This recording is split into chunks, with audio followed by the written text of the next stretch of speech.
Hey Rock Buds, it's Rock Papa. Hope you guys are doing great today. Today we're going to talk about rocks of the Eastern Foreland Basin, and we're going to focus on the Taconian orogeny because it was the first that happened. This can get a little complicated, so you can breeze through the complicated stuff if you don't like it and just look at the rock pictures, and hopefully those will be helpful to you. So if you enjoy this video and it's helpful, please subscribe, and thank you so much to you wonderful subscribers. So here we go. The rocks of the Eastern Foreland Basin, Taconian orogeny. And by the way, most of the material I'll be sharing with you today comes from Dr. Frank R. Ettinson of the University of Kentucky, a very brilliant professor. Okie dokie, this picture shows the part of the Eastern Foreland Basin that was filled up with sediments during the Taconian orogeny. The Taconian orogeny produced 3 deposition cycles, each of which begins with dark black shales and ends with sandstone and river conglomerate deposits. In this picture, the B in the lower part stands for the Blounton cycle, or tectophase, as the geologists say. It was the first thing that happened in the Taconian orogeny. The Q stands for the much larger Queenston cycle or tectophase that followed. And this picture shows the 3rd cycle or tectophase called the Selenic disturbance. Don't ask me why they call it that. So here's a review of those 3 tectophases of the Taconian orogeny. And by the way, what I call the Queenston tectophase is more properly called the Taconic tectophase. But for consistency, I like to name them based on the sediment basins they created. Okay guys, so now let's look at the series of deposits that were laid down during these tectophases in brief. You know, I said that these cycles begin with black shell, but even before the black shell happens, you get this layer of volcanic ash that turns into bentonite. The volcanic ash weathers into bentonite clay, which is a thick and sticky silicon and potassium-rich clay. Hi guys, as you likely know, the Taconic was all about volcanic island chains that were erupting off the coast of the ancient North America that would eventually crash in, and these volcanic islands were erupting all kind of volcanic ash, and that volcanic ash was laid down in a thick layer that eventually became the bentonite. This pile of volcanic ash rock will weather into the Milbrig bentonite, which was the main ash deposit of the Taconian orogeny. Remember, the Blountonian tectophase was the very first cycle of the Taconian orogeny, and that black shell layer has several names depending on the part of the country where you are, and here are some of those. Here we have a picture of the old Rockmart brickworks where they mined this black Rockmart shell and made bricks out of it long ago. A picture of black shale. You likely remember that the black shell forms in the deeper part of the Foreland Basin, and in the more shallow part, limestone forms. So let's look at some of those. Here's a list of some of those Blountonian limestones, and like with the black shell, they're probably the same formation, just has different names depending on where you are. Here's an outcrop of the Chickamauga limestone that you can find in northwest Georgia.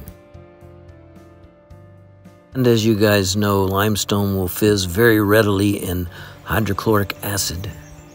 As the Blounton tectophase mountains began to erode in earnest, layers of gray shale began to form in deposits much thicker than the black shales.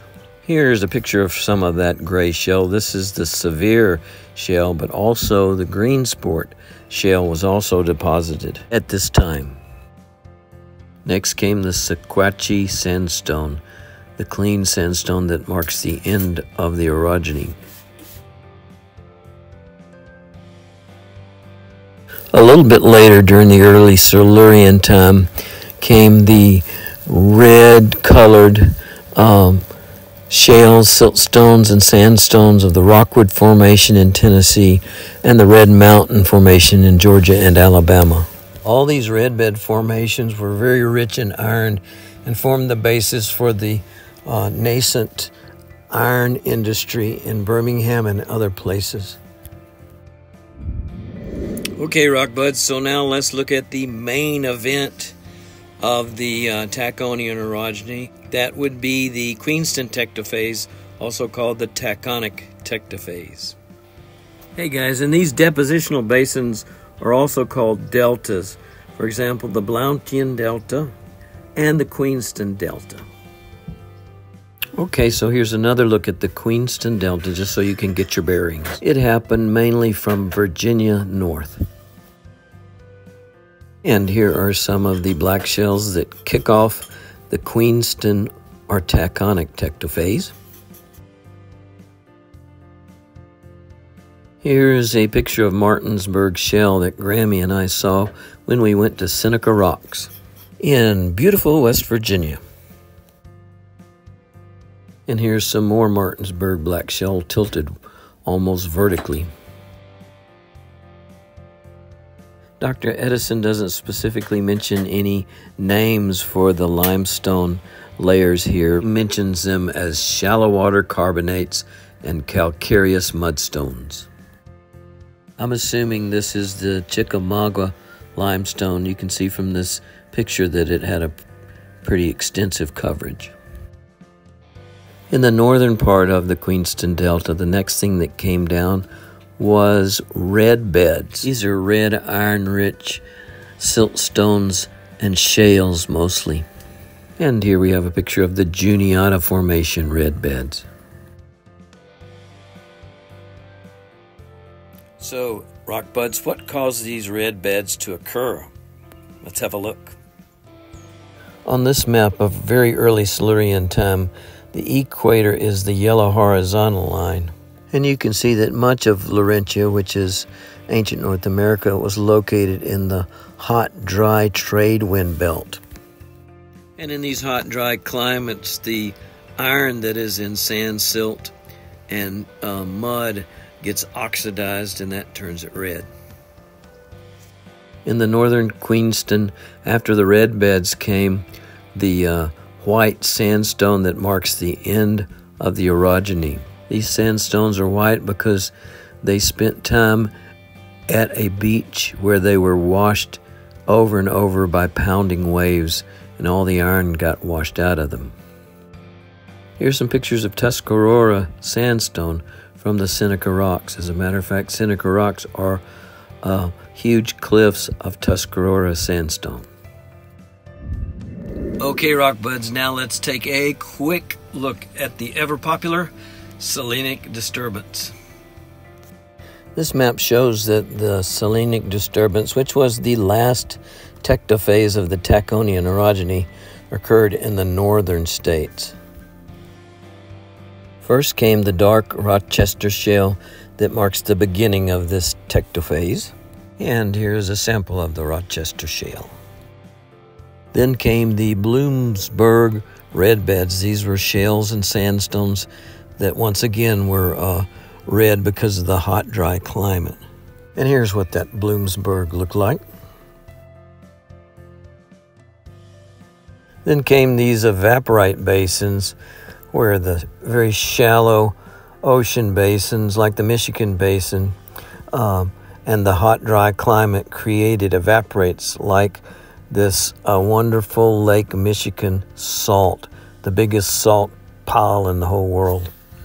And of course, by this time we have reached the late Silurian period, which would probably be about 410 or 420 million years ago.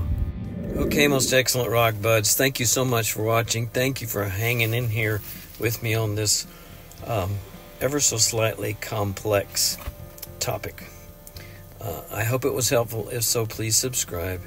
And this is your Rock Papa wishing all my wonderful rock buds happy rock hunting. pop out.